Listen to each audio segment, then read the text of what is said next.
বর্তমান যেসব চাকরির পরীক্ষা হচ্ছে সেখানে আমরা রিজনিংয়ের ক্লকের উপর এই প্রশ্নটা খুব দেখতে পাচ্ছি, কিন্তু সময়ের অভাবে অনেক সময় করা হয়ে উঠছে না। আমরা শুধু এর কিভাবে কত কম সময়ের মধ্যে ট্রিক্সের দ্বারা করা যায় সেটা দেখে নেব। কি বলছে প্রশ্নটা, যে find the angle made by hour and minute hand at 8 o'clock, অর্থাৎ ঘড়িতে 8টার সময় ঘন্টা ও মিনিটের মধ্যে কত ডিগ্রি কোণ উৎপন্ন করবে। অর্থাৎ ঘড়িতে 8টা বাজছে, তখন তোমার ঘন্টা মিনিটের মধ্যে কত ডিগ্রি কোণ উৎপন্ন করবে।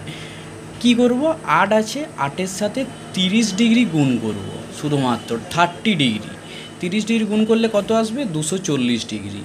ব্যাস, এটাই আমার অ্যান্সার। অর্থাৎ ঘড়িতে 8টা থাক, 6টা বাজুক, যাই বাজুক, তার সাথে আমি 30 ডিগ্রি গুণ করব। জাস্ট এটাই আমার ট্রিক্স।